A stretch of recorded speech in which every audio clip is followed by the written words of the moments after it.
Transit police in BC, they've launched an investigation into a new online video game that allows users to murder commuters on a SkyTrain. With more on this sort of violent video game, Brent Stafford, media analyst and CEO of Shakyegg Communications, joins us from Vancouver. What do you think, Brent?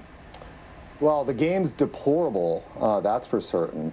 And there's some problems when it comes to the violence and the fact that it targets local people's actual frustration and anger with SkyTrain and TransLink here.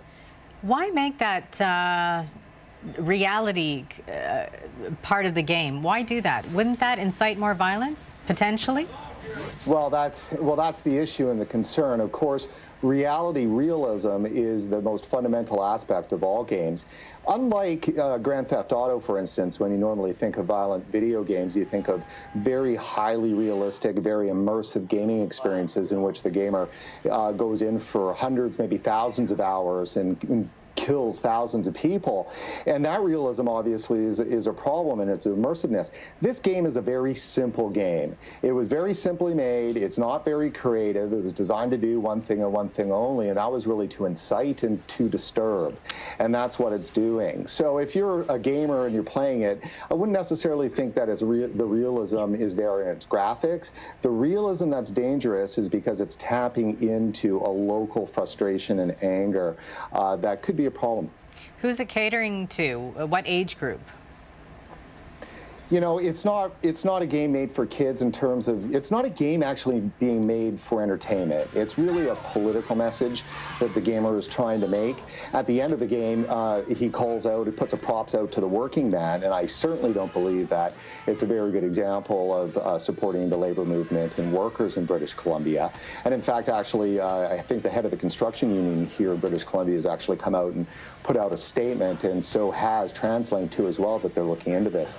I think one of the biggest concerns that people should have when it comes to this is certainly I wouldn't be worried about a panic of somebody actually shooting up a SkyTrain station.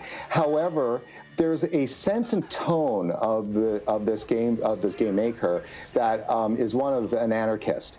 And here in Vancouver, we've had that experience when it came to the Stanley Cup riots and, of course, with some of the protests that were planned for the Olympics. And this feels a lot like that, like one of those guys that has no problem putting a balaclava over his face and goes around and busting up windows and burning cars. And what kind of response is it getting?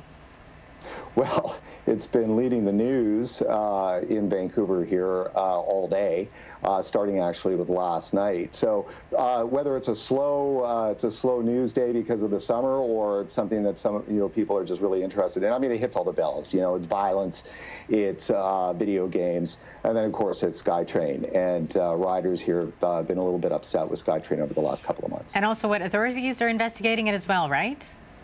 TransLink's police force is, I'm not too certain whether or not a VPD or RCMP are, but I wouldn't be surprised if they aren't running some coordinated checks across their databases. Okay, Brent, thanks so much for joining us with this.